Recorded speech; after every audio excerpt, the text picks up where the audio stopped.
Now, Syria says, why true love, once you found it, development, it for years in a marriage, and the other person decides they want to walk away because they feel they're dissatisfied with an aspect like sex, when it was like 80-20, good, honest relationship marriage. Because when you guys get married, you feel that you are now granted permission to treat each other less than how you should, less than when you did not really knew each other that well. The reason you got to be interested in each other was because the way you guys were treating each other, which was based on the fact that you didn't know each other well and you were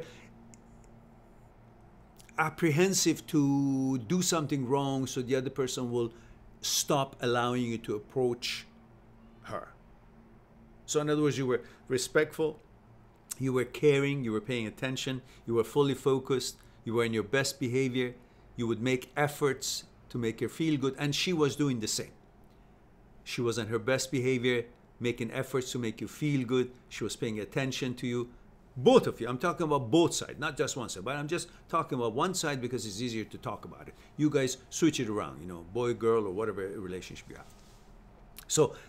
So you were always apprehensive and making sure that you will not do something wrong, and you were treating each other with respect. The words that you were using were representing your emotions and feelings.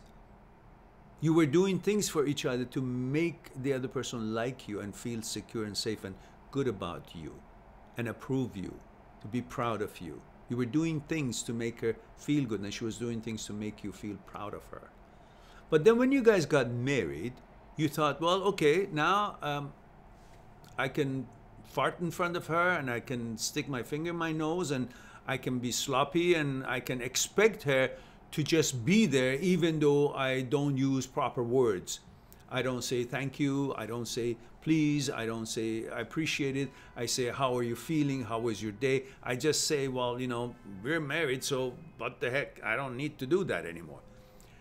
And of course, these were the very reasons that you guys really liked each other, because the way you were treating each other. Now that you actually got to be a family, you're not doing that anymore, which is the main reason you liked each other.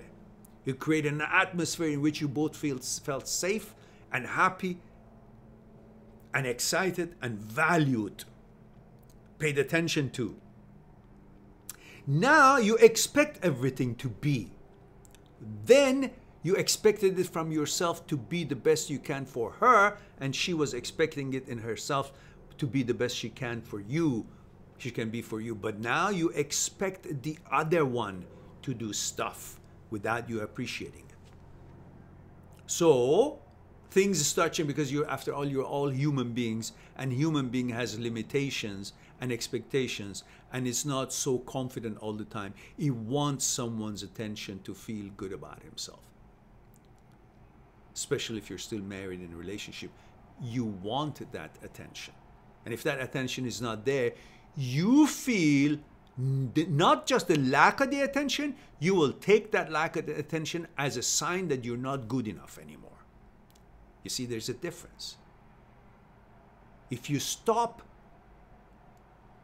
giving a piece of, let's say, I don't know, offering tea to someone, to your girlfriend, it is not just about that she feels you're not offering it anymore. She will also think, beside the fact that you're not offering, this lack of offering tea to her, she also feels that lack of offering translates to that you don't like her, that she's not good enough anymore. It's like a punishment. That feeling creates a resentment in her, that you denied me from what you used to do for me, and I'm not so focused on the fact that you're not doing what you used to do for me. I'm also focused on the fact that it's a sort of sign of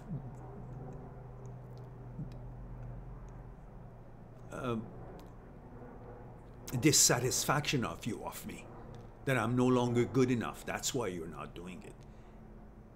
It's not the lack of you giving me tea that bothers me. That's one thing. It's the fact that not giving me tea means to me that you're no longer thinking I'm worthy of you doing this for me, giving me tea and offering me. That as if I'm somebody bad, somebody did something wrong. You're punishing me. That I look at it as a punishment, which creates a resentment because you're devaluating me by denying me of certain kind of attention and service or whatever it was. So suddenly everything is expected. And that expectation is the problem, that you don't appreciate it.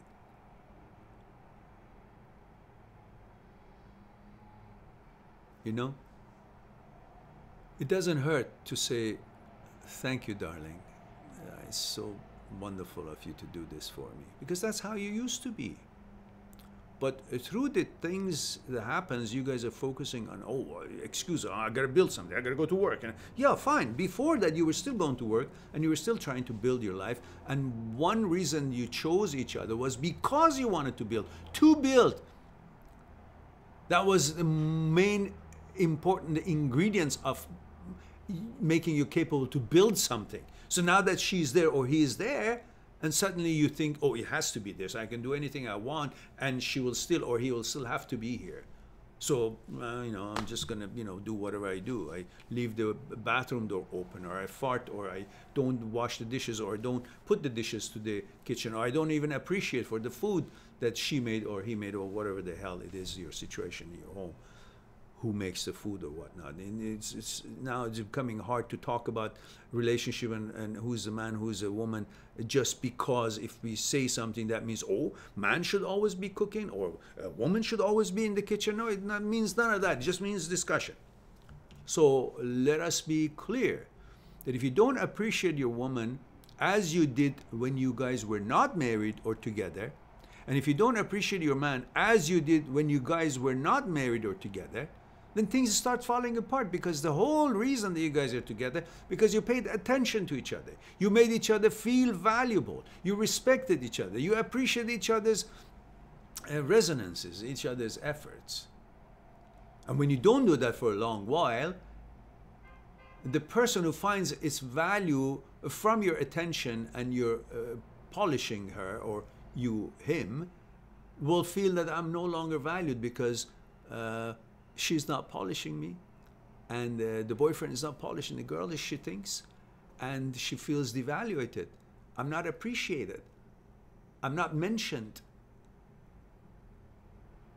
Because you think just because you guys got married, everything is now clear in her head or in his head about each other, that you really mean well, you really are committed, you really love her, and she's really valued in your eyes as much as she ever was. No, she's the human being. She still needs to hear it, and he needs to hear it, he needs to see it, and all those what made you become attractive to each other still necessary on daily basis. When you don't do it, you feel devaluated, and a human being is not so confident species, needs that affirmation. That's what the whole problem is. When you guys break up, that's the affirmation that you're really missing a lot, part of the other stuff that you're missing. So having said that, I don't want to turn it into a relationship counseling, so let's move on to next week, because we're all about breakups, you know. So I hope that is something to help you out, serious. Now,